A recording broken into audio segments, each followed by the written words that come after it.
வணக்கம். இன்றைக்கி நான் சிகப்பு அவல் சக்கரை பொங்கல் செய்ய போகிறேன். இந்த சிகப்பு அவல் உடம்புக்கு ரொம்ப நல்லது.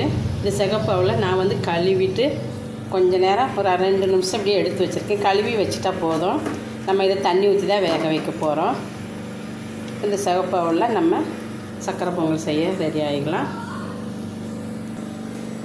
ஃபஸ்ட்டு முந்திரி திராட்சை வறுத்துக்கலாம். அதுக்கு கொஞ்சமாக நெய் ஊற்றிக்கலாம். இப்போ நெய் நல்லா ஹீட் ஆகிடுச்சு. முந்திரி போட்டுக்கலாம்.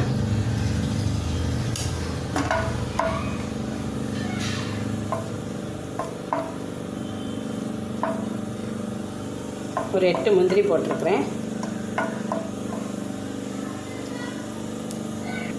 இப்போ இது கூடவே கொஞ்சமாக திராட்சையும் போட்டுக்கலாம். முந்திரி திராட்சை உங்கள் தேவைக்கு ஏற்றாப்புல போட்டுடுங்க. நிறைய போட்டால் நல்லா தான் இருக்கும். இப்போ இதே வறுத்து எடுத்துக்கலாம். முந்திரி திராட்சையை வறுத்து எடுத்து வச்சாச்சு. இப்போ அதே பாத்திரத்தில் அவலை போட்டுடலாம். இதை கொஞ்சம் அந்த நெய்யிலே வதக்கிக்கலாம்.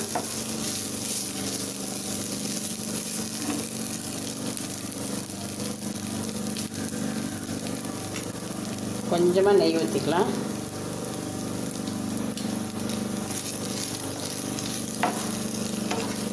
நெய்யிலே 2 நிமிஷம் வதக்கிக்கலாம். இப்போ நல்லா வதக்கியாச்சு. நல்லா வதங்கிடுச்சு. கேஸ் மீடியமாக வச்சு ஒரு 2 நிமிஷம் அப்படி வதக்கிட்டால் போதும். இதில் தண்ணி ஊற்றிக்கலாம்.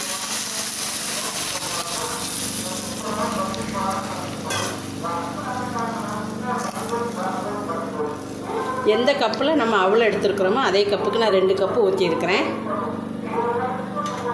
கொஞ்சம் நேரம் கொதித்து வேகட்டும். இப்போ நல்லா வெந்துருச்சு. பொங்கலுக்கு கொஞ்சம் நல்லா குலைவாக இருந்தால் தான் நல்லாயிருக்கும்.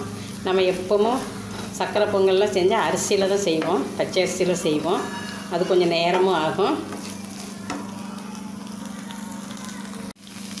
இந்த மாதிரி அவலில் செய்யும்போது யாராவது கெஸ்ட்டு வந்துட்டாங்கன்னா நம்ம அவசரத்துக்கு கேசரி செய்வோம். இந்த மாதிரி செஞ்சிட்டோம்னா ஒரு நேரத்துக்கு ஹெல்த்தியாக அவங்களுக்கு கொடுத்த மாதிரியும் இருக்கும். டிஃப்ரெண்ட்டாக இருக்கும் நமக்கு டேஸ்ட்டு.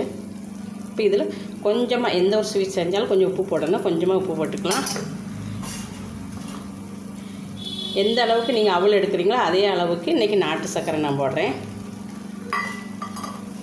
நான் 1 கப் எடுத்தேன். 1 கப்புக்கு நாட்டு சர்க்கரை போட்டிருக்கேன்.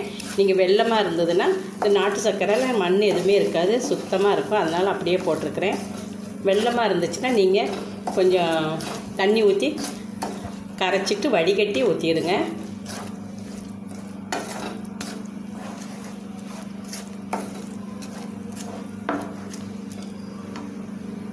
இப்போ ரெடி ஆகிடுச்சு. இது கூட கொஞ்சமாக நெய் ஏலக்காய் போட்டுக்கலாம்.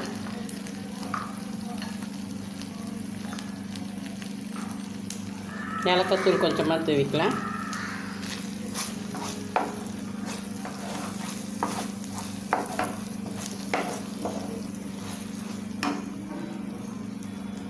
இப்போ கொஞ்சமாக நெய் ஊற்றிக்கலாம்.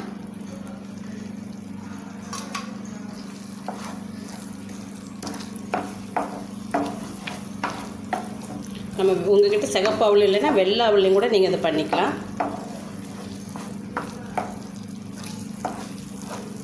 குழந்தைங்க ஸ்வீட் கேட்டாங்கன்னா இந்த மாதிரி வீட்டிலையே செஞ்சு கொடுங்க.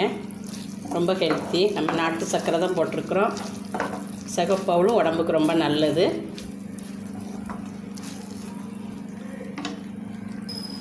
இப்போ இது கூட வறுத்து வச்ச முந்திரி திராட்சையும் போட்டுடலாம். நெய் உங்களுக்கு எவ்வளோ தேவையோ அதுக்கு தகுந்தாப்புல ஊற்றிடுங்க. நிறைய நெய் ஊற்றினா நல்ல டேஸ்ட்டாக தான் இருக்கும்.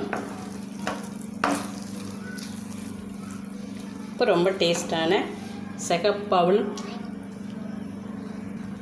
அவல் பொங்கல் ரெடி ஆயிடுச்சு. இது போல் நீங்களும் உங்கள் வீட்டில் செஞ்சு பாருங்கள். இந்த வீடியோ பிடிச்சிருந்ததுன்னா லைக் பண்ணுங்கள், ஷேர் பண்ணுங்கள். இது வரைக்கும் சப்ஸ்கிரைப் பண்ணாங்க சப்ஸ்கிரைப் பண்ணுங்கள். கூடவே பக்கத்தில் இருக்க பெல் பட்டனை கிளிக் பண்ணுங்கள். நான் ஏற்கனவே 1 நாள் சப்ஸ்கிரைப் பண்ணதுக்கு ப்ளே பட்டனை காமிச்சேன். அதை பார்த்துட்டு நிறைய பேர் எனக்கு வாழ்த்து சொல்லியிருந்தீங்க. எனக்கு வாழ்த்து சொன்ன எல்லாருக்கும் ரொம்ப தேங்க்ஸு. தொடர்ந்து இந்த சேனலை பாருங்கள். உங்களோட சப்போர்ட் எனக்கு எப்பவும் இருக்கட்டும். நன்றி, வணக்கம்.